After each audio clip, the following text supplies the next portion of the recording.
A Mas na internet, universidade. mas a internet caiu várias vezes, então eu não sei se durante aqui a aula eu vou conseguir permanecer tão presente assim. Mas está caindo direto a internet. Não, tranquilo. Eu também, eu tô olhando aqui, eu vejo a serra ali de São Luís, tá um escuro, gente. Eu falei, ai, tomara que deu tempo da gente trabalhar a aula de hoje, né? Porque e tá vento ainda, né? Foi forte o temporal e acho que vai se repetir também, né? Sim, sim, foi bem feio mesmo o temporal. É, eu vi as notícias que aí em Ponta Grossa ainda foi pior que para cá, né? Sim, agora há pouco que restabeleceram lá na universidade, mas eu fiquei com receio de ir, né?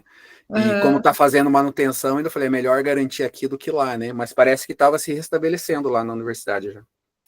Ah, então, que bom, né, que restabeleceu. Tudo bem, pessoal? Que chegou por aí, estão todos bem? Foi, Gilson, foi feio mesmo, temporal, bem forte, né? E hoje, pelo jeito, atingiu São Paulo também, que eu vi algumas coisas. Gente, boa noite, então, né? Estamos aqui para iniciar mais uma aula, né? Que bom que vocês estão aqui, né? Estão bem também. A gente vai iniciando e aí depois o pessoal vai entrando e nós vamos dialogando também. Então começo eu, né? Daí no finalzinho da aula ali, acho que hoje um pouco antes, talvez das 8, eu falo isso, mas eu falo bastante, né? Eu termine assim a exposição, daí fica um tempo para a gente dialogar também. Senão, terminando às 8, a gente dialoga um pouquinho, daí até 8h15. E aí, depois, na sequência, vocês têm a aula do professor Danisley. Então, antes de eu iniciar, né, a aula de hoje, a gente vai falar um pouquinho, né, sobre como foi o término da nossa outra aula, que aconteceu quarta-feira passada, quando a gente falou do professor pesquisador, né? Então, quando nós agimos como professor pesquisador, ao invés de nós recebermos práticas já prontas de um ser iluminado, que fez aquelas práticas muitas vezes sem nem estar dentro, né, da sala de aula, e aí fica difícil para a gente aplicar, porque a gente não tem o estudo daquela prática, ela só chegou para a gente aplicar. Quando a gente age como professor pesquisador, não, a gente vai buscar na teoria, aí a gente vai planejar uma intervenção, depois que a gente planeja essa intervenção, a gente faz a aplicação da intervenção, aí a gente colhe os resultados, quais foram positivos, quais foram negativos, quais foram mais ou menos, né? E aí a gente consegue refletir sobre esses resultados dentro da nossa pesquisa e replanejar uma atividade para que ela tenha maior eficácia no processo de aprendizagem do nosso aluno. Então, nós, quando falamos, né, da importância da escola, a escola tem a finalidade da aprendizagem. E até na aula passada, o próprio professor Danisley colocou, né, que independente da abordagem assim pedagógica que a gente trabalhe lá dentro da nossa sala de aula, elas têm todas uma função, que é com que o nosso aluno aprenda.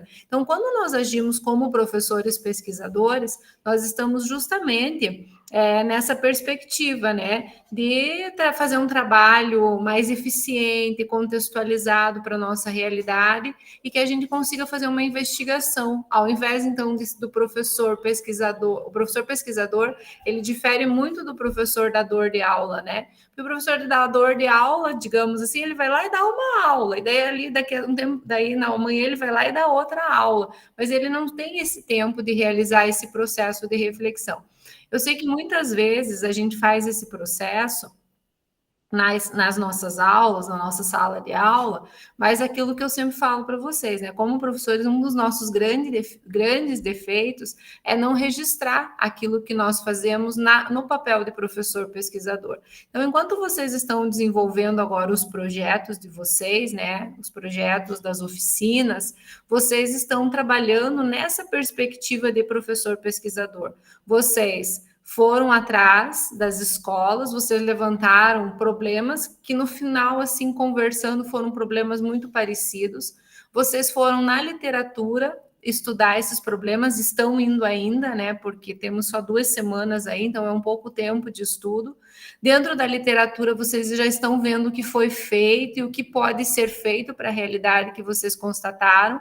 Vocês vão desenvolver um plano de intervenção, e aí, dentro dos próprios planos de intervenção, vocês podem trazer dados, né? Gravar as oficinas, fazer um forms para coletar dados dos professores depois que eles venham realizar essa oficina, fazer diário de campo, anotando as percepções dos professores durante a oficina, pedir uma pequena avaliação na forma de um pequeno texto após a oficina, e isso vai mostrar o quanto a intervenção de vocês foi eficaz, no que ela foi muito positiva e no que ela precisa melhorar, até para quando vocês, como professores, forem realizar essa mesma intervenção na sala de aula, ela já vá mais elaborada, com mais elementos que vão contribuir com a aprendizagem dos estudantes, certo? Então, esse é o papel do professor pesquisador. Então, na semana passada também a gente falou um pouco sobre a ciência, o que é a ciência, sobre os paradigmas da ciência, né? E que para fazer ciência, a gente usa de uma metodologia, né, de um método, e que não existe um único método de se produzir ciência, tá? E aí hoje a gente vai trabalhar justamente com a questão da metodologia da pesquisa na educação e mais especificamente, né, como nós somos professores e atuamos diretamente em sala de aula, a metodologia da pesquisa nas áreas de ensino.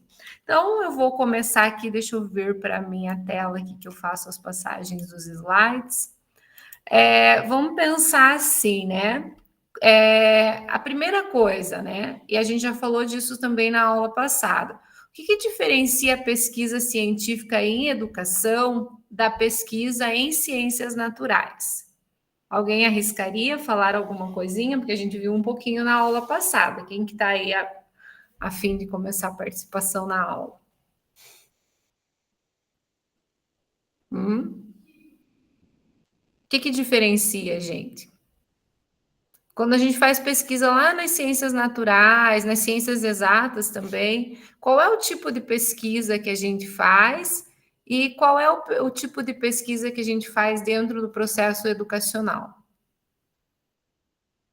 Ninguém vai participar? Então eu vou continuar. Aí depois vocês vão pensando nessa pergunta aqui para a gente retornar, né, no finalzinho da aula. Então vamos pensar assim. As ciências naturais, elas vão trabalhar muito com a questão, né, de métodos que são métodos experimentais, geralmente isolados, em laboratório, observação de um indivíduo na natureza, e com protocolos bem definidos, né, e até muitas vezes bastante rígidos de pesquisa científica, certo? E essa metodologia que é usada nas ciências naturais, como a gente viu na aula passada, né, ela foi tentado com que ela fosse transferida para se fazer ciência nas ciências humanas, na educação e na área de ensino. E a gente vê que isso não é possível justamente porque quando nós trabalhamos, né, com a pesquisa em educação e na área de ensino, a gente tem especificidades, tá? A gente não consegue isolar um ambiente, a gente não consegue deixar ele livre das interferências sociais, políticas, econômicas, tá?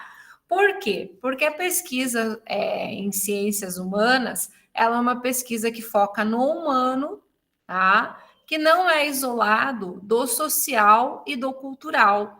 E aí, quando nós fazemos essas pesquisas, nós não vamos interpretar apenas o fenômeno livre dessas interferências. Esses fenômenos, eles vão estar cheios, né, de contextos, de práticas.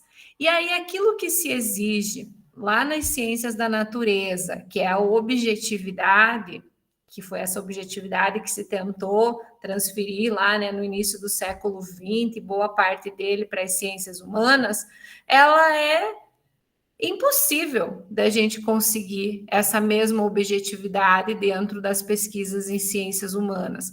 Por quê? Porque o próprio pesquisador, como sujeito do processo de pesquisa, ele tem uma subjetividade, ele tem os seus pensamentos, ele tem a sua história, ele tem a sua cultura, ele pode fazer parte ou não daquele grupo que ele está pesquisando, e aí ele pode ter visões de mundo parecidas com o grupo da pesquisa ou diferentes. E isso vai influenciar na forma, inclusive, como o pesquisador se posiciona dentro da sua pesquisa, tá? Não que ele vá ser tendencioso, porque quando a gente faz pesquisa, a gente tem que fazer o máximo possível de exercício para evitar tendências, né?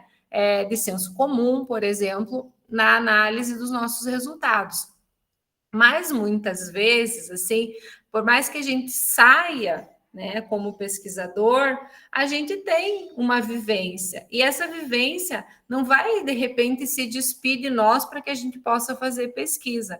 Então, essa pesquisa na área de humanas, ela foi muito criticada por muito tempo, por causa justamente dessa subjetividade. Hoje a gente tem vários autores que eles mostram que essa subjetividade, ela é parte do processo de pesquisa. E numa pesquisa nas áreas de ciências humanas, mais importante que o produto também é o processo do pesquisar, porque o processo do pesquisar, ele nos mostra como uma determinada sala de aula, como uma determinada escola se comporta, né, em relação àquele processo, que pode ser um pouco diferente em outra realidade, e, portanto, por mais que eu realize a mesma pesquisa na escola A e na escola B, o processo pode ter diferenças e o produto também pode ter diferença, porque eu estou trabalhando com humanos, culturais e sociais que vivem em contextos diferentes, certo? Então, o que vai acontecer? Deixa eu ver aqui o que aconteceu. Será que travou meu slide? Gente, vocês estão me ouvindo? Sim. Sim, professora. Sim. Ah, tá, porque eu pensei que tinha travado aqui. Então, o que vai acontecer, né? Dentro da pesquisa na área de educação, nós somos os pesquisadores, né? Mas nós estamos num contexto com os sujeitos da nossa pesquisa. Então, todos os indivíduos que fazem parte são sujeitos da nossa pesquisa, eles não são objetos, certo? E por isso que o tratamento dentro da pesquisa social, na área de humanas, ela tem que ser uma pesquisa muito bem desenhada, muito bem elaborada, porque eu não estou trabalhando com coisas e eu também não posso coisificar as pessoas que estão participando da minha pesquisa. Então, eu tenho que sempre ter uma noção muito grande de respeito para não invadir suas vivências e não me apropriar dessas vivências, mas trabalhar como alguém que vai ajudar a compreender aquela realidade e muitas vezes ser ajudado a também compreender aquela realidade. E ocorre aqui uma intersecção entre o pesquisador, o contexto e os sujeitos, porque eles estão dentro do mesmo ambiente de pesquisa, quando se trata, por exemplo, de uma escola e de uma sala de aula. Por isso que a pesquisa em ciências humanas, ela vai diferir da pesquisa, né, dentro da área das ciências da natureza, certo? E quando a gente faz pesquisa, a gente faz uma classificação da nossa pesquisa, certo? Então, eu vou fazer uma pesquisa. Digamos que vou fazer uma pesquisa lá na minha sala de aula, lá no meu curso de licenciatura de ciências biológicas, e eu vou trabalhar aplicando uma atividade de gamificação, tá? O que vai acontecer? Eu vou classificar a minha pesquisa. Como que eu vou coletar dados? Eu vou fazer um questionário para ver quantos alunos gostaram, não gostaram da gamificação, vou trabalhar numa metodologia quantitativa. É uma atividade aplicada, né? Eu vou descrever ou eu vou explicar esses resultados depois para os meus alunos? Vai ser de campo, porque vai ser na minha sala de aula, mas podia ser uma pesquisa bibliográfica sobre gamificação em livros. E eu posso adotar uma série de procedimentos dentro da minha pesquisa também. Então, quando a gente classifica uma pesquisa, a gente classifica ela a partir da abordagem, e da abordagem ela pode ser quantitativa, qualitativa e mista. Ela pode ser uma pesquisa de natureza básica. Eu estou entendendo um fenômeno, tá? Eu ainda não estou fazendo aplicações daquele fenômeno. Ou ela pode ser uma pesquisa, tem um autor chamado Gibbons, que fala da pesquisa de modo 1 e de modo 2, que seria a modo 1 uma pesquisa básica, né? E a modo 2 essa pesquisa mais aplicada. Quanto aos objetivos, a gente tem a pesquisa exploratória, descritiva e explicativa. Quanto ao objeto, ela pode ser de campo, de laboratório ou bibliográfica, e eu posso adotar uma série de procedimentos dentro da minha pesquisa. Bibliográfica, documental, experimental, estudo de caso, estado da arte, estado do conhecimento, etnográfica, participante de intervenção. Então, qual vai ser assim o objetivo da nossa aula hoje? Trabalhar com a classificação das nossas pesquisas, certo? Para que no final da aula vocês consigam imaginar o projeto de oficina de vocês e qual tipo de abordagem de pesquisa vocês estão dando a ele também, principalmente quando em uma das nossas aulas nós formos descrever a metodologia de trabalho da oficina, certo? Porque existe, gente, uma diferença entre metodologia de pesquisa e metodologia de sala de aula, certo? Então, por exemplo, quando eu classifico a minha pesquisa e digo que eu vou estar fazendo uma pesquisa de intervenção, porque eu vou estar intervindo na realidade daqueles professores que participarão da minha oficina, eu estou classificando a minha pesquisa, tá? Lá dentro do meu projeto de pesquisa, no meu projeto de intervenção. Quando eu descrevo as etapas da oficina, tá? Então, a oficina vai começar com uma atividade desplugada de decomposição. Na atividade, os professores vão receber cartinhas sobre o processo lá de decomposição. Aí eu estou me referindo à metodologia da aula, tá? Então é sempre importante fazer essa diferenciação, inclusive depois para quem vai escrever um artigo, para quem vai dar continuidade dentro do mestrado, né? Depois em pesquisa vai fazer pesquisas futuras, tá? Então a gente tem metodologia de aula, que é o que a gente faz quando planeja uma aula, e a gente tem a metodologia de pesquisa. Inclusive, a gente pode desenvolver uma metodologia de sala de aula nova, tá? É uma metodologia de sala de aula. Aí eu descrevo aquela metodologia de sala de aula, e essa metodologia que eu descrevi em sala de aula, eu faço uma investigação a partir da minha pesquisa, e investigo quais as contribuições, por exemplo, da metodologia X para o aprendizado de pensamento computacional. Então, eu tenho a de sala e eu tenho a metodologia que vai investigar a eficácia dessa metodologia aqui, certo? Então, o nosso objetivo é trabalhar com a metodologia da pesquisa, tá? E não metodologias de ensino, que essa vocês estão vendo dentro também das abordagens, vão ver em outras disciplinas dentro do curso, e podem investigá-las, inclusive, dentro dos processos de pesquisa. Então, vamos pensar assim, quanto à abordagem, tá? Eu vou sempre falar o conceito da classificação da pesquisa e vou trazer exemplos para vocês aqui, certo? Então, vejam, o que é uma abordagem quantitativa? É uma abordagem que sempre vai se trabalhar com a questão de dados numéricos, de dados estatísticos, tá? A gente vai mensurar esses dados, medir esses dados e a gente vai generalizar, certo?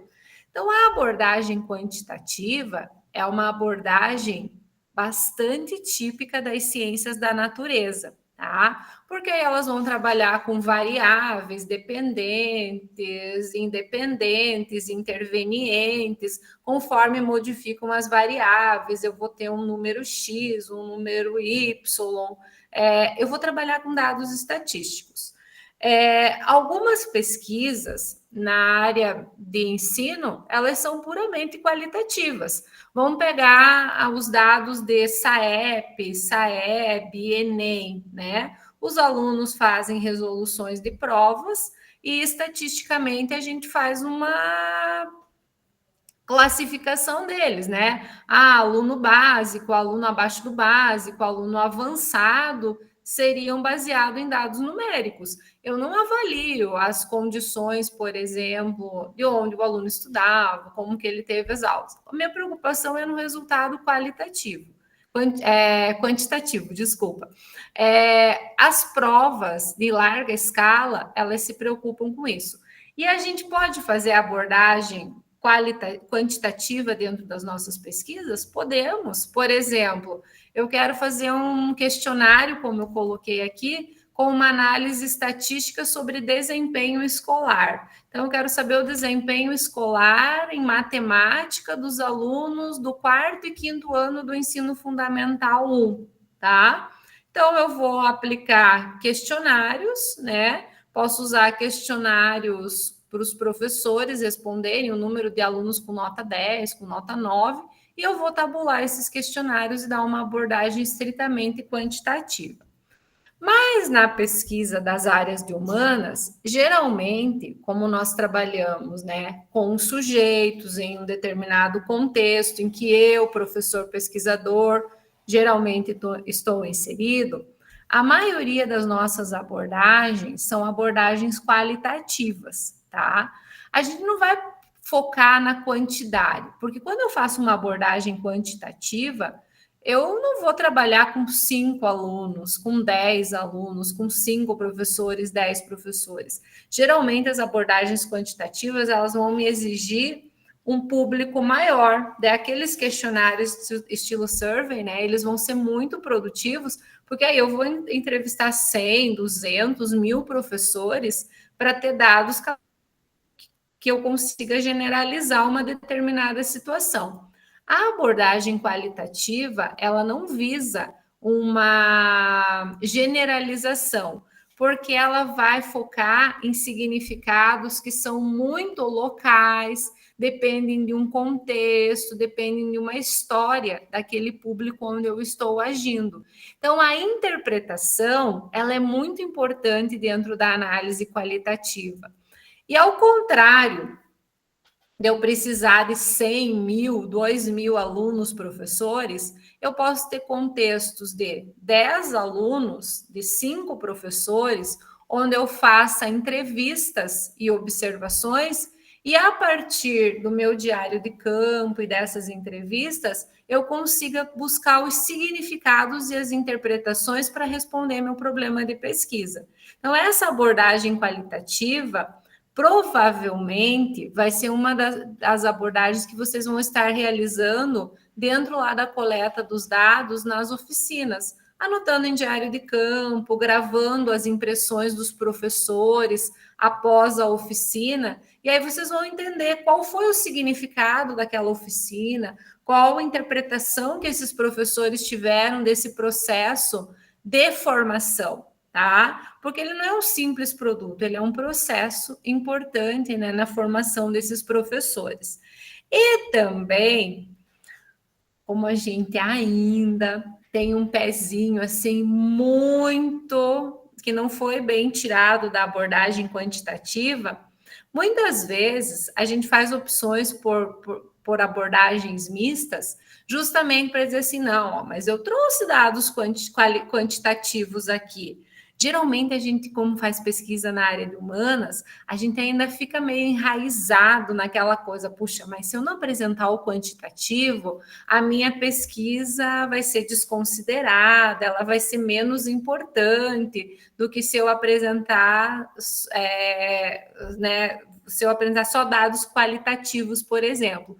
E aí, muitos pesquisadores, para evitar, né, essas colocações de outros pesquisadores, puxa, mas você não fez um questionário, você não buscou mais dados, acaba trazendo abordagens mistas. Mas a abordagem mista, quando bem desenhada, ela é importante. Digamos, por exemplo, que você vai trabalhar com 60 alunos, tá? E 3 professores.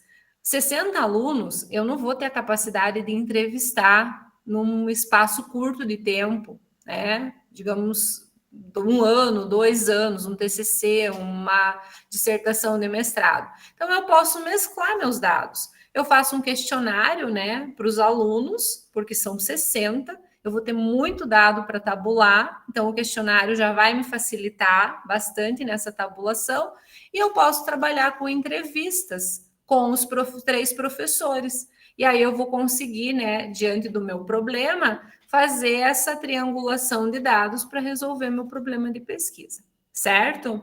Então, a abordagem da pesquisa, ela também vai depender do meu objeto de pesquisa, dos meus sujeitos da pesquisa, do número de indivíduos que eu vou ter, né, dentro desse processo para fazer uma escolha por uma ou por outra, tá bom?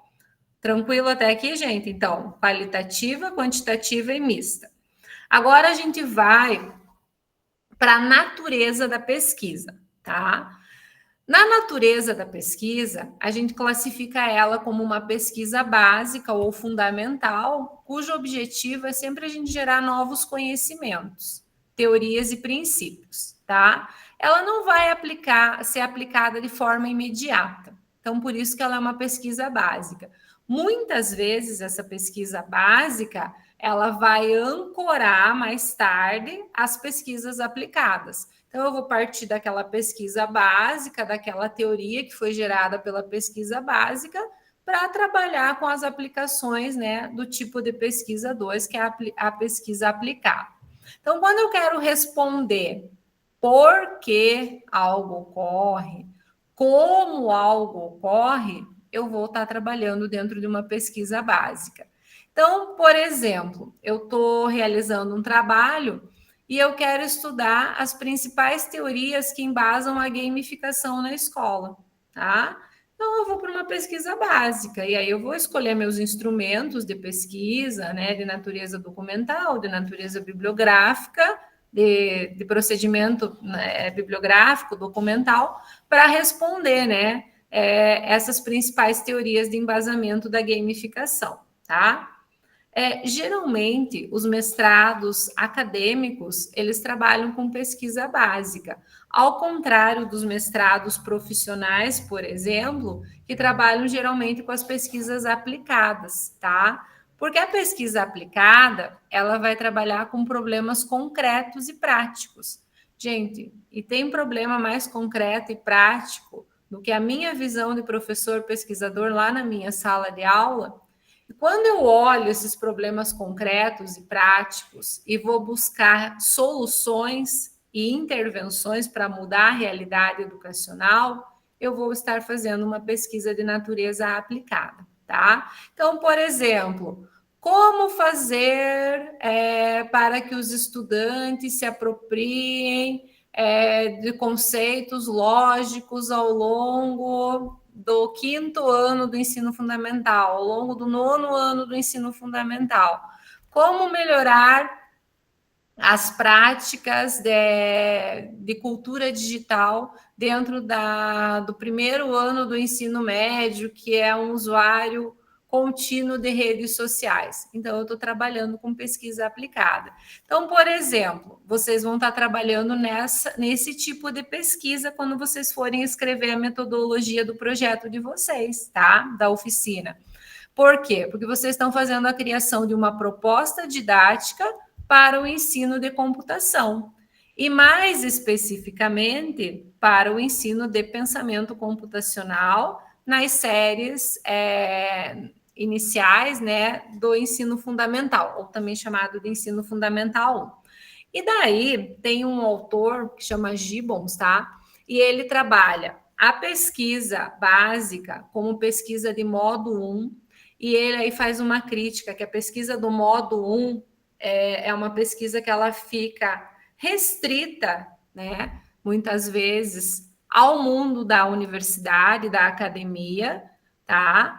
E ela não é uma pesquisa rapidamente compartilhada com os demais membros da sociedade em geral. Ela fica muito entre os pares ali, entre aqueles que pesquisam a mesma coisa. E para o Gibbons, ele coloca que a pesquisa nossa, ela devia ser pesquisa do modo 2, porque ele diz que a pesquisa do modo 2, que aqui seria o conceito aplicada, ela é uma pesquisa que pega da teoria que está lá produzida no âmbito da academia, da universidade, mas ela ajuda a sociedade em colaboração, não é que a academia leva a pesquisa lá para a universidade, mas ela contribui para que a academia e sociedade consigam ter soluções concretas para os problemas que estão postos ali no seu entorno, tá? E eu penso que vocês aqui, né, estão realizando uma pesquisa mais crítica, de modo 2, porque vocês já foram lá na realidade das escolas, já buscaram aquilo que está acontecendo, e a proposta de vocês está vindo justamente nesse sentido, de melhorar a prática lá das salas de aula, né, das escolas que vocês verificaram essas problemáticas. Tranquilo, gente? Podem ir perguntando.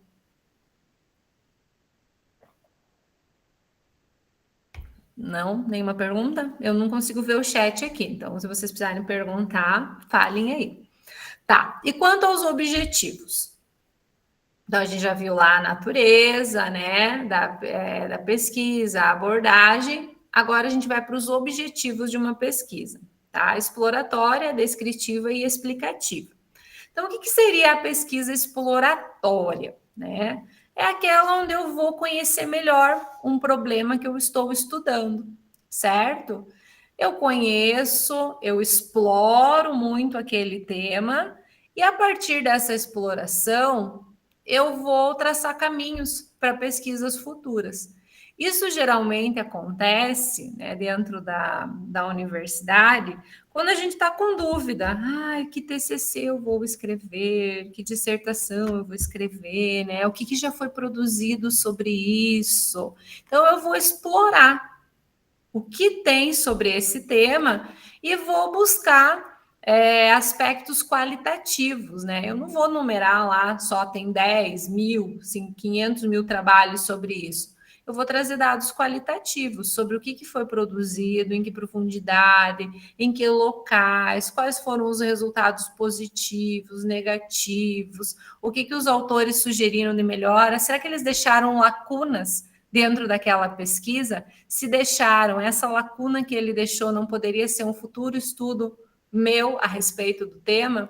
Então, por exemplo, eu podia realizar uma pesquisa exploratória sobre a percepção de professores e alunos do ensino fundamental em relação ao uso de robôs como ferramenta para o ensino de pensamento computacional. Então, eu vou explorar essa percepção. Quem vai ser o meu sujeito meus sujeitos de pesquisa?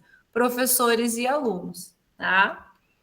Aí, eu tenho a pesquisa descritiva. Então, quando eu trabalho com pesquisa descritiva, eu vou observar, eu vou registrar e eu vou analisar um determinado fenômeno dentro dessa minha pesquisa. Então, por exemplo, eu posso retratar características de grupos, situações ou contextos, tá? E quando eu realizar isso, de observar, registrar e analisar o fenômeno, eu posso fazer isso de forma quantitativa ou qualitativa, ou posso usar as duas metodologias dentro de uma pesquisa mista. Então, digamos que eu vou fazer um estudo descritivo sobre o nível de conhecimento, a atitude e a frequência de uso de metodologias ativas para o ensino de pensamento computacional por professores. E aí eu vou descrever qual que é o nível de conhecimento desses professores que ensinam pensamento computacional, qual a atitude deles para ensinar esse pensamento computacional e que metodologias eles utilizam. Então, eu vou fazer uma pesquisa descritiva. E eu posso fazer uma pesquisa explicativa, tá? Que é identificar causas e as relações de um determinado fenômeno. Por exemplo, eu vou descrever esse fenômeno, explicando sempre o porquê que esse fenômeno está acontecendo. A pesquisa explicativa, ela exige bastante rigor metodológico a partir das fontes que a gente obtém, para evitar que na nossa escrita científica a gente coloque achismos, tá? Porque nenhuma pesquisa científica a gente vai colocar eu acho, né? A gente vai colocar respaldos na literatura para aqueles novos achados que nós temos. Por isso que nós citamos lá, né, o Silva, o Soares, o Machado, etc. e tal. Por quê? Porque nós vamos descrever, vamos explicar um fenômeno com base em estudos que já foram realizados. Não pode ser, eu acho que o professor faz isso por causa de. Não. O professor agiu assim, segundo a literatura. Não. Então, eu tenho que sempre estar colocando quem são os meus fundamentos daquela pesquisa explicativa. Então, por exemplo, o efeito da imersão em ambientes de realidade virtual no desempenho de treinamento e na retenção de informações. Eu vou ter que ter bons instrumentos que me ajudem a explicar como que essa imersão no ambiente virtual melhora o treinamento das pessoas, tá? Que seria um exemplo. E aí, nós vamos, né, para o objeto. Então, o objeto, a gente vai ter, né, a pesquisa bibliográfica, a pesquisa de campo e a pesquisa de laboratório. Vejam que a pesquisa bibliográfica, ela vai se estar tanto quanto a classificação de objeto, como também como um procedimento de pesquisa. Então, por isso que a gente vai repetir ela aqui, mas a gente já viu um pouquinho a diferença. Então, como que eu vou fazer pesquisa bibliográfica? Então, o meu objeto vai ser objeto, onde que eu vou pesquisar, tá? Na pesquisa bibliográfica, o meu objeto de estudo vão ser livros, artigos, teses e documentos. Então, eu não vou para campo, eu não vou para um laboratório. Eu vou recolher, né? Coletar, melhor dizendo, os dados desses materiais, vou revisar, vou fazer uma apuração dos dados e eu vou sistematizar os conhecimentos existentes já dentro daquilo que foi produzido. Então, por exemplo, eu posso fazer uma pesquisa bibliográfica sobre o uso de inteligência artificial para detectar viés em algoritmos de recrutamento online em uma revisão sistemática. Então, eu vou trabalhar com todos os artigos possíveis que eu encontre dentro das bases que tenha essa questão da inteligência artificial e a questão do recrutamento online. O material da pesquisa bibliográfica, ele é um material que já foi produzido, certo? A pesquisa de campo, né? Quando a gente fala dela, ela é uma das pesquisas que a gente mais trabalha dentro da educação, dentro do ensino. Por quê? Porque ela vai ocorrer diretamente no local onde um fenômeno está ocorrendo. E qual é o nosso local? A nossa sala de aula, a Secretaria de Educação, seu trabalho dentro da Secretaria de Educação, a formação de professores, né? São locais onde o meu objeto de estudo está. Então, eu vou coletar dados originais, já não são mais dados da literatura produzido por uma outra pessoa, são dados coletados em loco, tá? Com os sujeitos em um contexto real, tá? Então, vamos pensar assim, eu quero saber, né, sobre o impacto do ensino híbrido no engajamento e no desempenho dos estudantes de ensino médio em disciplinas de tecnologia.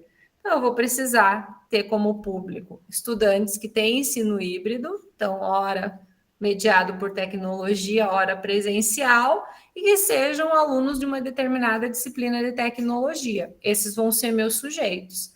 E o meu campo, eu posso realizar a investigação diretamente lá na sala de aula, enquanto eles estão presencial, mas se eu estiver investigando eles também dentro de uma plataforma virtual que eles utilizam no momento do ensino híbrido, a minha pesquisa também está sendo uma pesquisa de campo, tá? Porque eles participam desses 2 momentos no processo de ensino e de aprendizagem.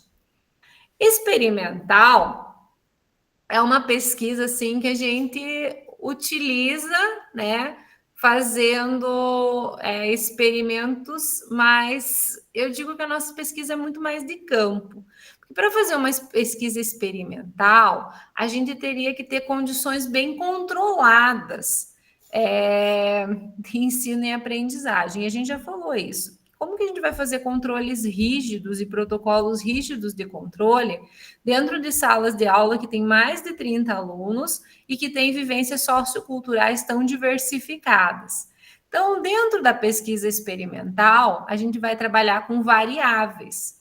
E ao trocar essas variáveis, a gente vai ver qual foi a causa da troca dessas variáveis e qual foi o efeito. Essa pesquisa experimental, ela é bastante ainda usada nos Estados Unidos, tá? Então, a gente pega lá alguns estudos de ensino. Eu nem estou falando, gente, de pesquisa do tipo de ciência da natureza, porque aqui a gente está trabalhando com a pesquisa, né, na área de ciências humanas. Eu pego lá uma determinada atividade experimental e eu divido as minhas turmas, a sala A e a sala B. Na sala A, eu não faço experimento, eu uso como grupo, né, de controle e trabalho com uma atividade nos moldes de transmissão de conteúdo, como o professor Danisley falou na aula passada, né, numa das abordagens. E aí, na outra sala B, eu faço uma intervenção através de jogos. E aí eu faço uma comparação entre a turma A, que não teve jogos digitais para resolver problema, teve só as atividades convencionais, e eu trabalho a B e faço mecanismos de comparação. Gente, as revistas estadunidenses adoram artigo nesse formato, tá? Se você mandar um artigo lá com um grupo de controle, né, e um grupo de qual você fez a intervenção, e com bastante dados quantitativos, a grande chance de você ter aí a aceitação, né, do teu estudo científico.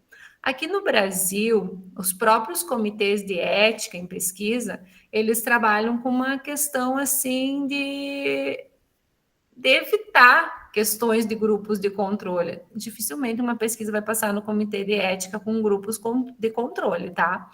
Até porque quando eu faço 2 grupos, mesmo sendo a turma do primeiro ano A e a turma do primeiro B, que são alunos de primeiro ano, que tem mais ou menos a mesma idade, lá 15 anos, digamos assim,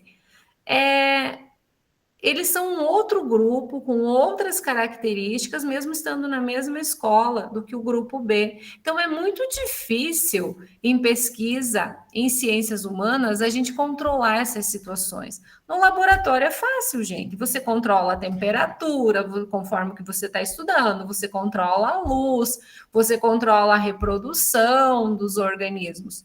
Como você vai controlar de forma tão verificável essas variáveis dentro de salas de aula? Então, é uma metodologia que a gente acaba, né, deixando de lado e partindo justamente para o nosso objeto, que é o campo.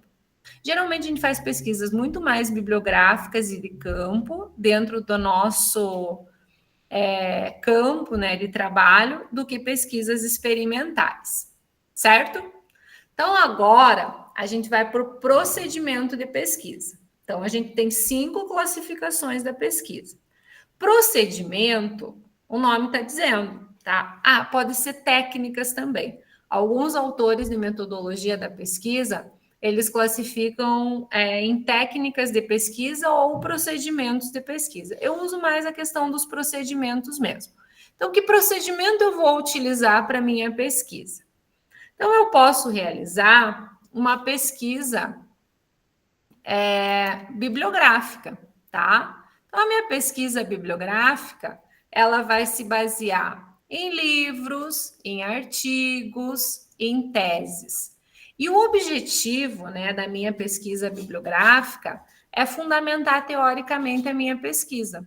E aí, vocês já estão fazendo esse caminho dentro das nossas 3 disciplinas aqui.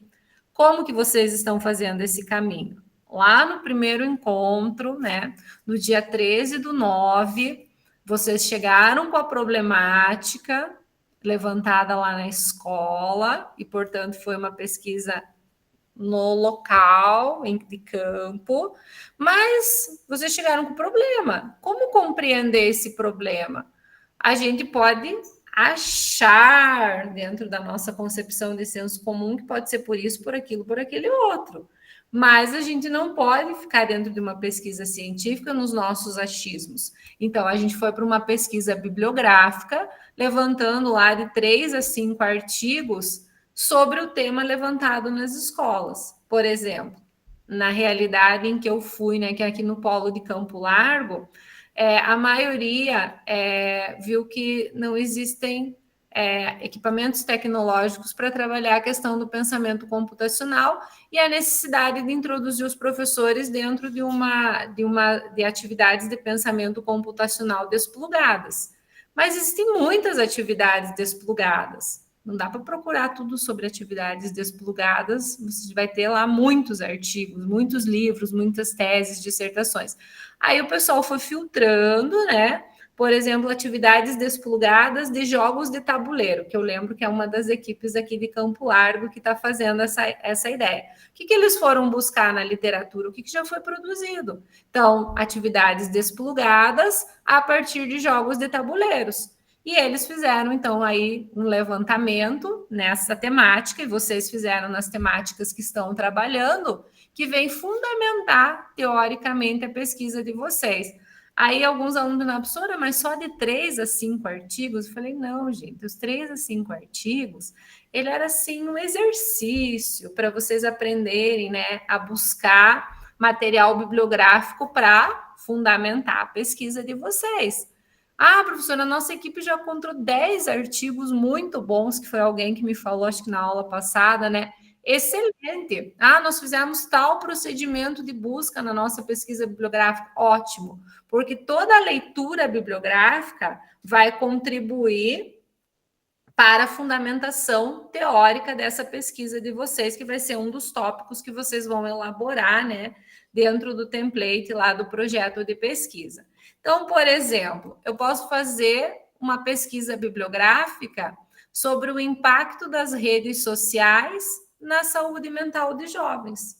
E aí eu posso ir para artigos produzidos nos últimos 5 anos, as dissertações e teses produzidas seria um caminho.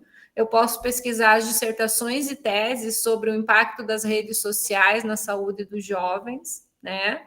Eu posso pesquisar só em artigos de língua portuguesa, eu posso trabalhar com artigos de língua portuguesa e espanhola, eu posso trabalhar com artigos só nacionais ou só de revistas, tá? Então, tem N caminhos, posso trabalhar só com livros, né? Então, tem N caminhos para realizar uma pesquisa bibliográfica, mas a gente precisa saber bem qual vai ser o nosso procedimento, não dá para ficar pegando, né?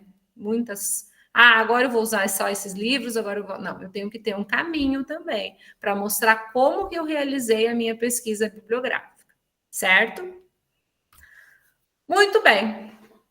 Aí nós temos um outro tipo de pesquisa, e aí eu não sei se a gente vai conseguir diferenciar, vamos aqui por parte, que é a pesquisa documental, tá? Professora, mas pesquisa bibliográfica e documental não é a mesma coisa? Não. A pesquisa bibliográfica, tá? O procedimento de pesquisa bibliográfico, ele vai se ater àquilo que outra pessoa produziu. Não é um documento, digamos assim, original, tá? Por exemplo, eu vou estudar a BNCC Computação. Eu tenho 2 vias de estudo. Eu posso estudar, fazer uma pesquisa bibliográfica da BNCC Computação a partir do que autores escreveram sobre a BNCC Computação, tá? E eu posso fazer um estudo documental da BNCC Documentação. Então, como está estruturada a BNCC Computação e quais são os seus princípios para a educação infantil. eu vou pegar o documento, que é a BNCC Computação. Então, vai ser uma análise documental. Agora, eu posso fazer uma pesquisa bibliográfica para entender como o pensamento computacional tem sido trabalhado na educação infantil. Aí, claro, eu vou ler o documento, mas eu vou me basear em outros autores que já produziram sobre pensamento computacional na educação infantil. Então, vai ser uma pesquisa bibliográfica. Quando eu vou direto na BNCC Computação, eu estou realizando uma perspectiva documental. Então, sempre que eu estudar documentos que são originais, digamos assim, no sentido, eu pego o próprio documento, vou estudar atas das reuniões escolares, eu vou estudar relatórios, tá? Eu vou estudar uma legislação, como a BNCC Computação, PCN, LDB, eu vou estudar registros escolares, tá? Então, isso seria uma análise documental. E aí, a gente vai interpretar as informações que são originais. E aí, a gente vai formar um texto que vai servir para outras pessoas como referência bibliográfica. E aí, quando elas forem fazer pesquisa bibliográfica, elas vão estar usando a nossa produção para estar, né, embasando o trabalho delas. Ficou claro, gente, essa diferença na pesquisa documental e bibliográfica? Teve alguém que me perguntou na aula passada, acho que no polo mesmo, qual que era a diferença, né? Então, essa é a diferença. Os artigos que vocês estão levantando fazem parte de uma pesquisa bibliográfica, tá? O estudo de uma legislação, digamos assim, faz parte de um processo documental. Então, por exemplo... Mas, professora, tem a pergunta do Newton. Mas então, professora, a gente pode dizer que a pesquisa documental vai fortalecer a pesquisa bibliográfica com dados? Sim, porque geralmente quando nós fazemos, Mário, né, a pesquisa bibliográfica, muitas vezes a gente também, como pesquisador, a gente recorre ao documento, porque o documento nos respalda legalmente sobre aquilo que nós vamos desenvolver em sala de aula. Vou dar um exemplo lá na licenciatura da biologia e nos nossos alunos do mestrado, né, dentro da área de ensino de ciências. Muitas vezes eles vão desenvolver uma intervenção e o objetivo da pesquisa deles é uma pesquisa de intervenção, mas eles se utilizam de uma parte da escrita na fundamentação teórica de uma pesquisa documental. Por quê? Porque eles justificam o processo, né, de estar realizando uma certa atividade de acordo com o desenvolvimento das competências e habilidades da BNCC, por exemplo. Certo? Certo. Newton? Oi, professora, boa noite. Boa noite. Uma dúvida rapidinha aqui. No caso, quando a senhora comenta sobre relatórios, né? Então, por exemplo, se eu for fazer um estudo a partir de um relatório que ele é fruto de um procedimento em laboratório, por exemplo, que passou por um crivo científico, comitê de ética, essas coisas. Ele, no caso, esse relatório se enquadraria como uma pesquisa documental ou científica? A pesquisa documental ela é científica, tá, Newton? Mas quando você usa dados que já estão produzidos, você vai estar realizando uma pesquisa documental, tá?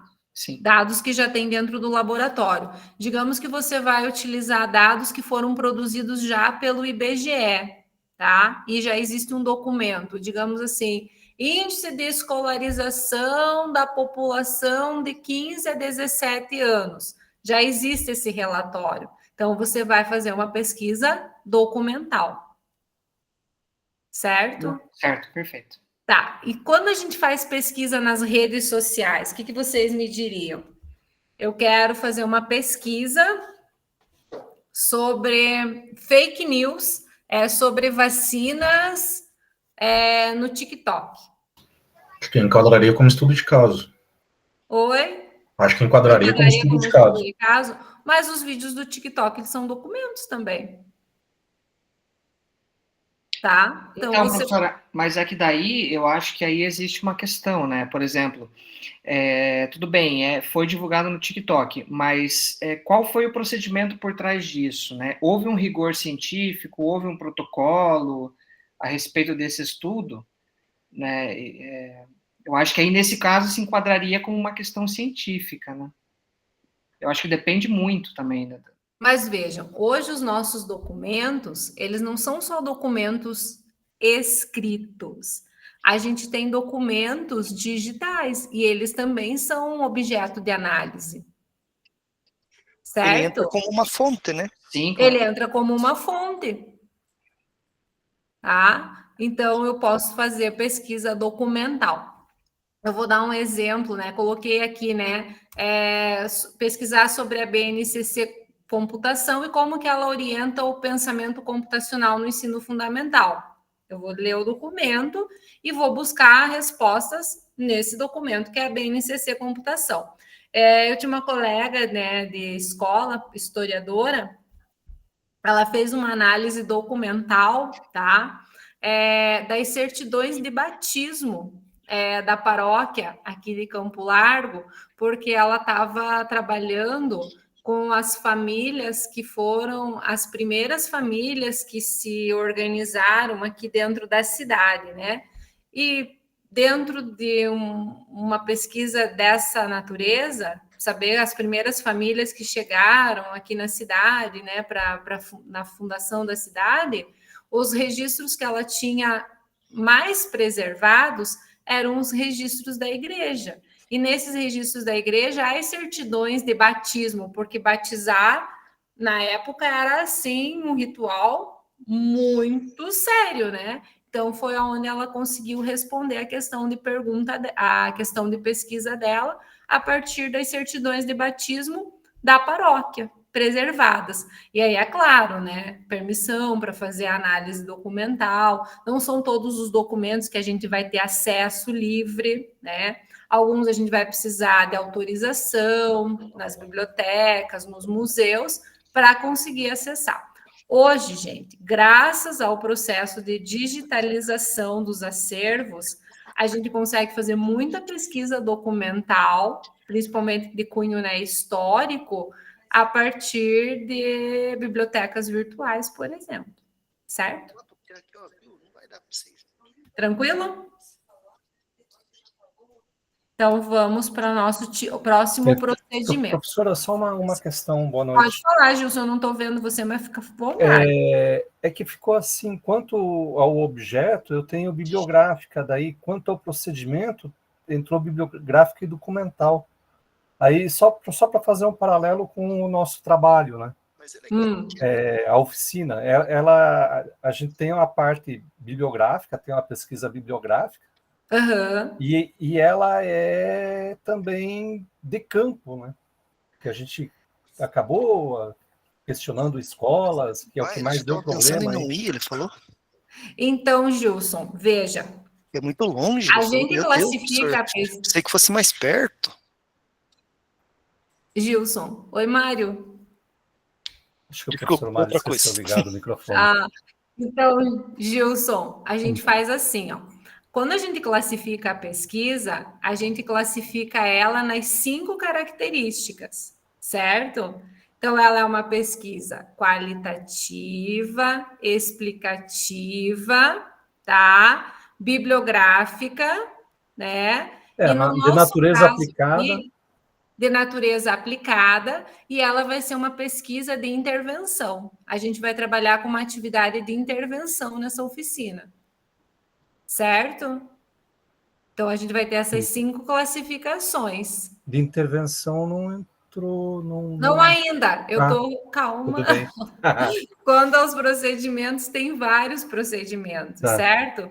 E eu coloquei alguns aqui. Mas a nossa pesquisa aqui, ela vai entrar como uma pesquisa de intervenção. A gente vai estar intervindo na realidade, que é a realidade dos professores lá da nossa escola. A realidade do diagnóstico, né? Isso, a realidade do diagnóstico. E quando nós fazemos uma atividade de intervenção nas nossas salas de aula e pesquisamos sobre essa atividade, a gente está fazendo uma atividade de intervenção, certo? Porque ela é até aplicada no sentido de responder como fazer e como melhorar, né? Isso, ela é aplicada também. Então, daí, pegando aqueles terceiro, quarto slide da aula de hoje que eu coloquei, né, as 5 classificações da pesquisa, a gente consegue ter uma ideia de como que a gente vai trabalhar. E esse tipo de classificação, no caso do trabalho, colocaria lá no resumo, no abstract? Você pode colocar, eu acho importante colocar, né? Trata-se de uma pesquisa, deve ser só colocar, mas você não justifica no abstract, no resumo. Mas depois, lá na metodologia, você justifica trazendo os dados da tua pesquisa. Tá legal. Quando você for descrever a metodologia, né? Então, você vai colocar lá, trata-se de uma pesquisa qualitativa, por quê? Trata-se de uma pesquisa aplicada, por quê? Daí você vai trazendo os elementos da tua pesquisa ali. A pesquisa agente experimental, a gente já falou, né? Que é a pesquisa que vai estar relacionada com o laboratório, ela vai ser realizada em condições controladas e vai manipular variáveis para observar determinados efeitos ao longo de um determinado período de tempo, tá? Então, eu vou trabalhar, já até falei isso, né, com um grupo experimental, participando das aulas de robótica, e com o grupo controle, que vai seguir um currículo tradicional sem aula de robótica. E aí eu vou verificar que grupo resolve melhor problemas ou não, tá? Se é o experimental ou controle. Gente, já pensaram fazer isso aqui na escola? Que confusão que vai dar? Vocês conhecem os alunos, né? Quem está em sala sabe disso. Já pensou você falar assim, que a turma A, eu estou dando aula expositiva. E daí a turma A vai lá e conta, a turma B vai lá e conta para a turma A e diz assim, eu sabia que lá na nossa sala o professor está fazendo várias atividades de robótica e está sendo bem legal. Já pensaram a confusão que vai dar dentro da escola, criar um grupo experimental, né? E um grupo de controle? Os alunos se conversam o tempo inteiro, né? Podem saber que eu acho que fazendo esse tipo de pesquisa a gente vai ter muitos problemas dentro da escola. Sem contar, né, gente? Vamos falar no problema real mesmo, que é segregar um grupo. Que critérios que eu vou escolher para aplicar para um e não para o outro? Isso vai ser ético dentro de um processo de pesquisa educacional? Então, é importante lembrar esse processo aqui. Tá? Mas professora, por exemplo, nós temos uma escola que tem condições e uma outra escola que não tem condições. Será que dava para fazer daí essa aplicação? E daí observar a diferença utilizando as atividades em uma escola que te dá todo o suporte, na outra escola você não tem o suporte. Vamos falar assim, enquanto professor até antiético, mas para uma pesquisa seria interessante, não seria? Mas a mesma atividade, Mário? Por exemplo, eu sou professor de uma disciplina A, mas na minha escola A, eu tenho todas as condições de laboratório, eu tenho a robótica, eu tenho tudo isso. Na minha escola B, eu não tenho nada disso. Será que não dá para fazer essa comparação? Daí você não está segregando, né? Não, aí você pode fazer um estudo comparativo, porque você está usando da mesma intervenção para duas realidades que não são homogêneas, né? Que são heterogêneas. Aí é possível. Tá? Aí você não tá... Nenhum é grupo de controle, né? Não. Os dois grupos vão ter a mesma atividade. Então, sempre é importante pensar que quando a gente faz uma atividade na escola, a gente faça para os dois grupos, né? Eu lembro que quando eu fiz a minha dissertação de mestrado e a minha pesquisa de mestrado, eu tinha 2 segundos anos, né? E aí o meu orientador falou assim, 2 segundos anos, gente, a escola que eu trabalhava, tinham turmas assim grandes, de 35, 40 alunos. E aí o meu orientador falou assim, não, mas aplica só numa turma, né? Escolhe uma das turmas e aplica em uma. Gente, as duas turmas de segundo ano eram no mesmo período, né? De manhã, uma sala do lado da outra. eu optei por aplicar para as 2 turmas, fazer a investigação com as 2 turmas, porque eu me senti incomodada de realizar com uma turma e não realizar com a outra. Meu número de dados, assim, minha quantia de dados foi muito grande, porque eu trabalhei com pesquisa mista, né? Então, tinha dados quantitativos e qualitativos, inclusive coloquei questões abertas de questionário. Eu demorei bastante para fazer todo o processo de curadoria desses dados, mas eu não tive coragem de escolher só uma das turmas. Eu, na condição de professora pesquisadora, eu optei mesmo gerando tanto dado com as 2 turmas, tá? Então, essa pesquisa é possível, Mário. Ela não vai ferir aí, né, as questões de ética, porque depois vai ter toda um olhar sobre as diferentes realidades, né? Quem sabe a gente encontra que algumas atividades que não necessitam de recursos, elas vão funcionar tão bem, tanto em locais com grandes aparatos tecnológicos, como aqueles que não têm, né? Mas é que só para citar como exemplo a aplicação do questionário. Muitas escolas não quiseram nem saber e falaram que teria que submeter a um colegiado para aplicar o questionário, né? Então, veja, para não dizer um não, já colocou uma questão burocrática. Então, é complicado fazer pesquisa.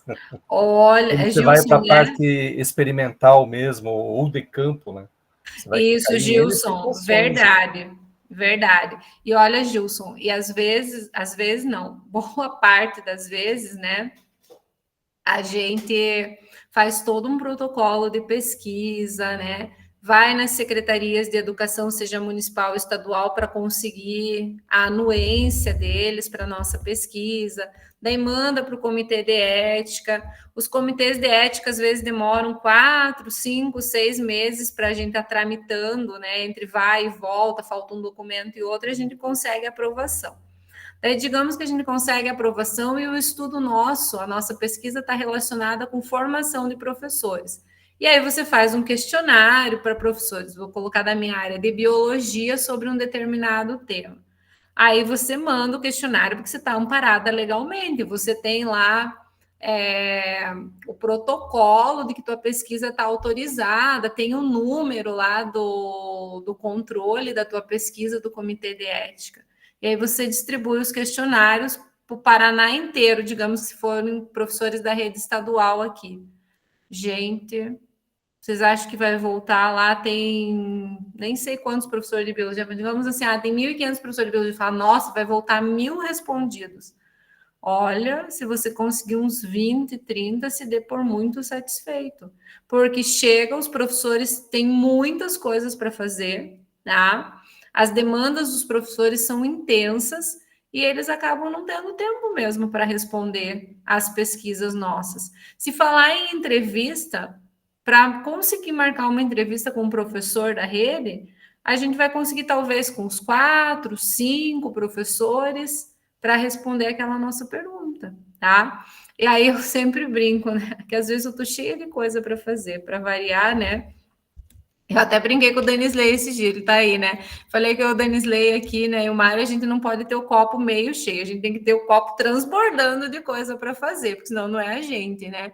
Mas eu, quando mesmo com esses copos transbordando, quando eu recebo, gente, um questionário de um professor pedindo para participar da pesquisa, eu tiro um tempinho, nem que seja assim, já logo após o meu almoço, até às vezes anoto assim na minha agenda, porque eu fico pensando o quanto ele precisa daqueles dados para estar concluindo a pesquisa dele. Então, Gilson, é uma realidade, tá? Sofrida por nós todos pesquisadores, fazendo algumas atividades. Por isso, que quando a gente faz procedimentos com professores e alunos em loco, é melhor não mandar os forms, porque às vezes o professor esquece, o aluno não vai responder.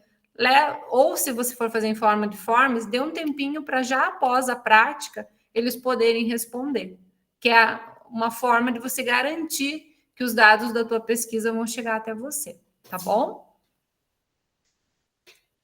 Aí, gente, também quanto aos procedimentos, a gente tem um estudo de caso, tá? O estudo de caso, ele é muito realizado por um estudo específico. eu vou estudar um indivíduo, eu vou estudar só uma escola, uma turma, uma comunidade, tá? E eu vou compreender detalhadamente aquela situação. E o estudo de caso, ele não me permite generalizar, assim como a maioria das pesquisas qualitativas também. Por exemplo, eu vejo a realidade, a aprendizagem de cultura digital por um aluno autista. Eu vou investigar aquele aluno com transtorno de espectro autista. Então, eu vou estudar aquele caso dele, especificamente, na apropriação da cultura digital. E eu vou descrever aquele caso. Aquele caso pode servir para outros pesquisadores terem base para investigar uma realidade parecida. Não significa que os dados que eles vão chegar serão exatamente os mesmos que os meus. Por quê? Porque se tratam de contextos diferentes dentro do estudo de caso, tá? Digamos que eu vou fazer um estudo de como os museus dos Campos Gerais, o Museu dos Campos Gerais usa mídias sociais para se conectar com o público. É um caso específico. Não significa que os museus de São Paulo se conectam com o público da mesma forma que o Museu dos Campos Gerais. Então, eu tenho uma realidade específica de estudo e de pesquisa, e por isso vou trabalhar com essa ideia do estudo de caso, certo? Aí, a gente tem mais um tipo de pesquisa que alguns autores colocam ela como bibliográfica do tipo estado da arte, tá? Outros colocam pesquisa do tipo estado da arte. As duas classificações são bem-vindas desde que você justifique bem. Então, vamos pensar assim. Eu estou realizando uma pesquisa, né? E eu quero saber a maioria de produções que existem sobre aquele meu tema de pesquisa. Aí eu vou realizar uma pesquisa do tipo estado da arte. Eu vou usar várias bases de dissertações, o Banco Digital de Tese de Dissertações, vou usar Scopus, vou usar a Cielo, vou usar o Web of Science, vou usar a ERIC, vou usar o Google Acadêmico, vou colocar as mesmas palavras-chave e vou garimpar como anda a arte, digamos assim, daquele tema que eu estou investigando. Então, ela é uma pesquisa científica ampla, onde eu vou trazer recortes sobre o que eu estou pesquisando em teses, dissertações e artigos. E ela vai me ajudar a identificar lacunas e tendências na pesquisa. Quando eu estou com dificuldade de saber o que pesquisar, por exemplo, o estado da arte vai me dar direções. Mas também quando eu quero saber quais são as principais tendências de pesquisa naquele tema, eu vou conseguir realizar um bom estado da arte, tá? Hoje em dia, a gente tem alguns softwares que nos ajudam a realizar, depois que a gente faz a garimpagem, né, dos artigos, eles nos ajudam a organizar essas referências para que a gente tenha uma produção mais sistemática daquilo que a gente está tentando responder dentro da nossa questão de pesquisa, tá? Então, por exemplo, eu quero saber sobre a robótica no ensino de física no ensino médio. Então, eu vou ter 3 palavras-chave aqui. Eu vou lá nas bases, vou procurar robótica, mais ensino de física, e mais ensino médio, porque eu não quero ensino de física nem na universidade, e eu não quero ensino de física nem no ensino fundamental. Então, eu fiz um recorte. Ensino de robótica na física do ensino médio. E eu vou procurar tudo que foi produzido aí, e aí eu posso recortar ainda mais para ensinar cinemática e dinâmica, tá? Daí eu vou ver como que está sendo feito o processo de ensino, quais são as principais metodologias, se melhora a compreensão, se melhora o engajamento do aluno. Daí eu vou responder a minha questão de pesquisa a partir desse estado da arte, tá? Então, o estado da arte é uma pesquisa que geralmente vai pegar produções dos últimos 10 anos ou dos últimos 5 anos em relação a um tema. Então, eu filtro um espaço de tempo para trabalhar a questão do estado da arte daquele tema que eu estou pesquisando, tá? E aí, eu tenho um outro procedimento de pesquisa também, da bibliográfica, que é o estado do conhecimento, tá? O estado da arte, ele é uma revisão mais ampla, onde eu vou em várias bases para investigar um determinado assunto. Já o estado do conhecimento, eu vou procurar um local específico sobre como aquele conhecimento está sendo produzido. Então, eu posso pegar, por exemplo, um só periódico científico para analisar como que aquele tema está sendo discutido, tá? E aí, esse periódico, que geralmente é muito importante para uma determinada área do conhecimento, ele vai me dar um recorte de como esse conhecimento está sendo produzido ao longo dos tempos. Vou dar um exemplo. A gente vai em congresso, né? Nos congressos tem os anais. Eu quero investigar o estado do conhecimento, vou colocar aqui, de bioética no ensino de biologia, nos anais do Encontro Nacional de Ensino de Biologia. Então, eu vou pegar só os anais do Encontro Nacional de Ensino de Biologia, e nesses anais eu vou pesquisar só sobre o ensino de bioética. Então, eu tenho só tenho uma fonte, que são os anais, tá? Eu não vou pegar Cielo, Web Science, Scopus, tal, muitas fontes, eu vou usar uma só. Aí aqui, né, eu coloquei, por exemplo, eu vou pegar uma revista, que é a Renote, que é a revista de novas tecnologias educacionais. Aliás, é uma revista bem interessante para vocês que estão aí dentro da licenciatura da computação. E eu quero pesquisar na Renote toda a produção científica que tem nessa revista sobre jogos digitais na educação. Então, eu vou pegar um único periódico, que é a revista, vou jogar lá, né? Geralmente nas páginas iniciais dos periódicos tem um campo pesquisar, coloco lá entre aspas, jogos digitais na educação. E aí eu vou verificar todos os artigos que vão vir naquele periódico. Daí eu posso ainda delimitar. Se é uma revista que tem 30 anos, eu quero saber o que foi produzido nos últimos 5, nos últimos 10 anos sobre jogos digitais na educação. Tá? Então, o estado da arte ele é mais amplo, porque eu vou em várias bases. Geralmente, a gente vai usar estado da arte numa dissertação, né? Numa tese, a gente usa a revisão sistemática, então a gente usa ainda apura ainda mais os dados, né? Mas quando eu vou escrever para um artigo, um estudo um pouco menor, um TCC, né? É interessante realizar essas pesquisas de estado do conhecimento. Aí, a gente tem a pesquisa etnográfica. Pesquisa etnográfica, ela vai fazer com que o pesquisador se insira em uma determinada realidade, né? Ele vai observar um grupo de forma social, cultural, e ele vai registrar esses dados observados.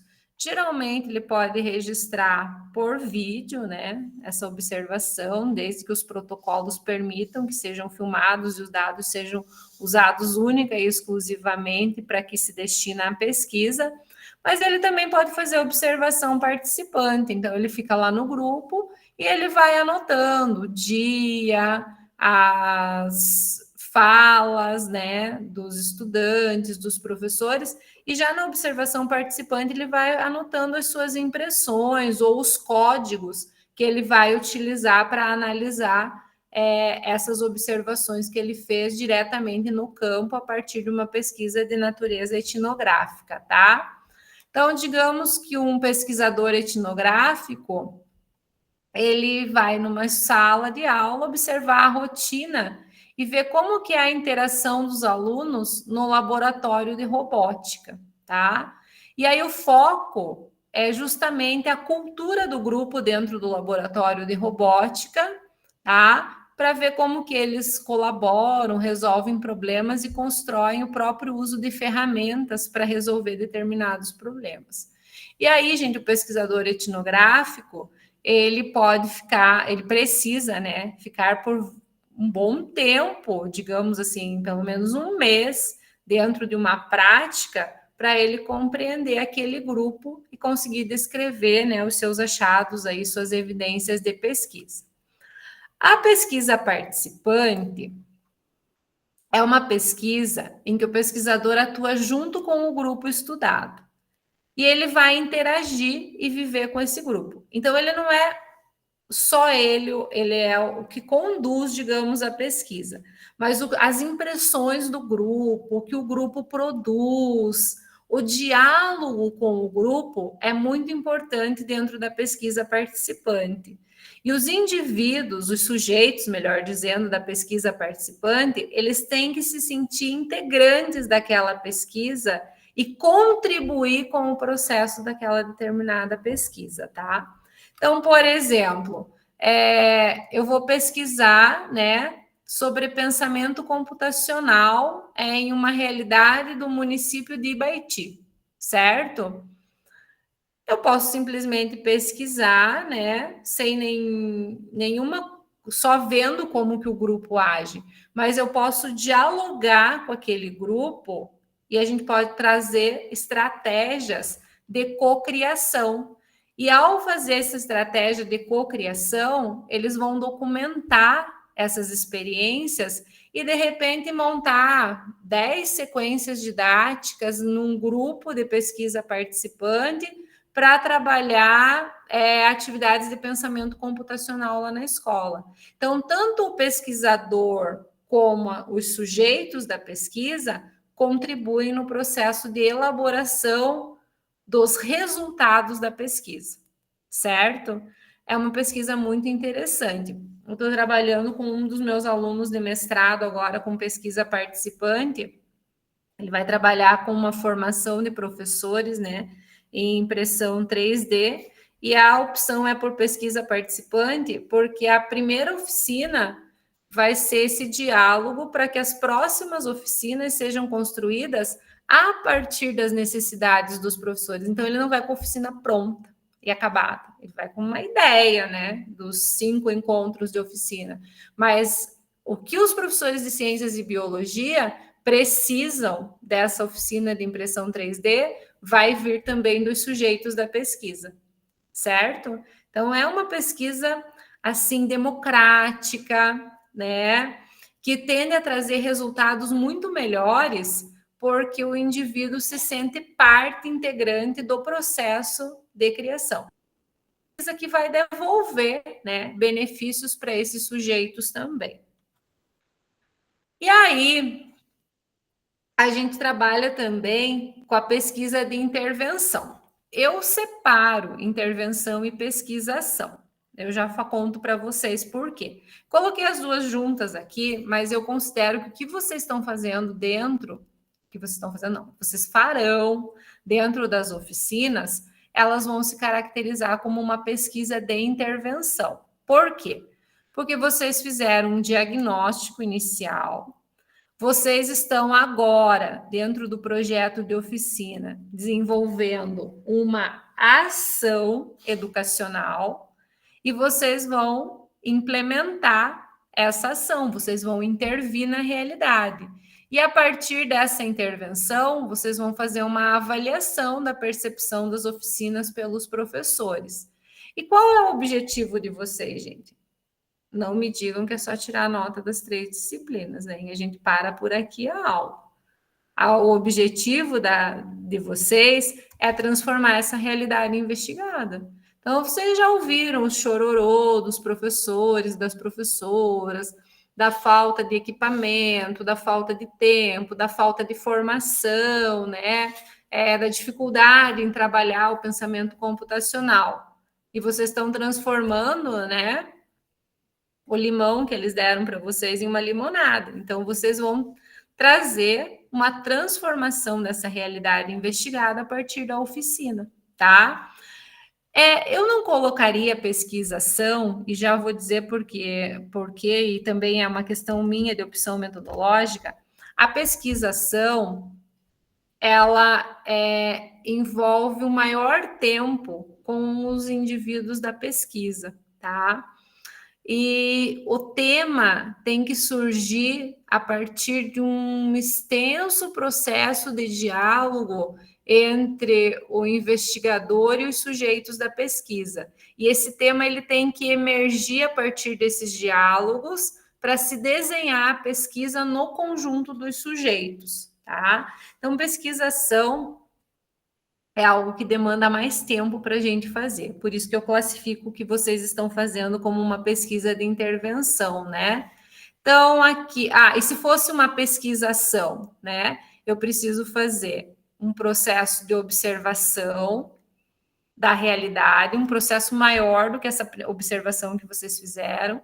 Eu preciso planejar, eu preciso agir e refletir. E a partir dessa reflexão, eu faço um novo planejamento da minha ação. Então, a pesquisação, ela não se encerra em um ciclo, como a intervenção que vocês vão fazer. Ela vai exigir de 2 a 3 ciclos para eu aprimorar o meu produto de investigação, tá? Então, gente, como aplicar as pesquisas, né, em educação? Eu posso fazer uma pesquisação em uma escola, eu posso fazer um estudo de caso, tá? Eu posso fazer uma análise documental de um currículo oficial. São opções metodológicas que eu posso estar realizando dentro da minha ação, né, de professor pesquisador. No entanto, gente, independente da natureza, da abordagem, né, do objeto, do objetivo e do procedimento de pesquisa, quando nós vamos escrever lá metodologia da pesquisa, a gente tem que trazer uma clareza metodológica, tá? A nossa metodologia de pesquisa, ela tem que estar relacionada com os nossos objetivos, o geral e os específicos, com os métodos que a gente vai utilizar na intervenção e também com a análise. Como que a gente vai analisar esses resultados? Porque, assim, eu fiz a pesquisa, né? Fiz uma determinada opção metodológica, coletei vários dados. E o que eu faço com esses dados agora? Como que eu vou analisar esses dados? Quando eles são dados quantitativos, eu vou analisar de forma quantitativa, comparativa, vou fazer produção de gráficos, né? E quando eu tenho dados qualitativos, que tipo de análise eu vou fazer? Uma análise temática, uma análise de conteúdo? Qual vai ser a forma de eu tratar os dados que eu obtive? A nossa pesquisa, ela tem que ter validade e confiabilidade, tá? Ela tem que mostrar isso. Por isso que quanto melhor eu descrevo a metodologia da minha pesquisa, maior compreensão o leitor da minha pesquisa terá dos passos que eu fiz para chegar àqueles resultados e as discussões. Eu tenho que ter minha reflexividade de pesquisador, refletir sobre a minha pesquisa, tá? E vejam, as pesquisas em ciências humanas, elas também não são pesquisas engessadas. No próprio processo de pesquisar, de acordo com aquilo que eu observo dentro da realidade, eu posso fazer mudanças metodológicas, desde que eu justifique muito bem essas mudanças para dar validade e confiabilidade à minha pesquisa. E, acima de tudo, a gente tem que ser muito ético dentro da nossa pesquisa, tá? Trazer dados claros, dados que reflitam as intervenções e as respostas e que os sujeitos da pesquisa realmente deram, tá? Hoje em dia, nessa questão de ética na pesquisa, a gente está tendo muito problema com a questão do uso da inteligência artificial, tá? Por quê? Uma coisa é a gente utilizar a inteligência artificial para fazer correções dos nossos textos, da parte ortográfica, gramatical, para melhorar, né, a qualidade do nosso texto dentro de uma produção científica. Outra coisa são pesquisadores usando dados que são produzidos pela inteligência artificial para justificar pesquisas, dados esses que não existem, tá? Que não foram produzidos nem em relatórios, nem em campo, nem em laboratório. E isso faz com que, por exemplo, eu que estou procurando uma pesquisa sobre dados de ensino de pensamento computacional na realidade paranaense, busque uma pesquisa bibliográfica que foi gerada por IA que não reflete os dados do uso do pensamento computacional na educação paranaense. Eu vou usar aquela pesquisa como fonte bibliográfica para embasar um estudo meu e aqueles dados não são verdadeiros. Tá? Então, é uma questão ética, assim, que está sendo bem questionada, né? A gente tem várias outras questões éticas da questão da IA dentro da produção científica, mas essa de gerar dados, gente, é muito problemática, tá? Porque são dados falsos, certo?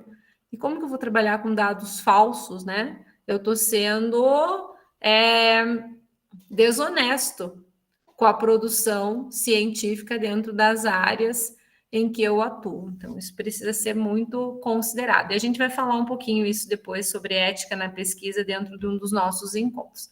E aqui, gente, são, então, as referências que eu utilizei, né, dos livros de metodologia da pesquisa, tá?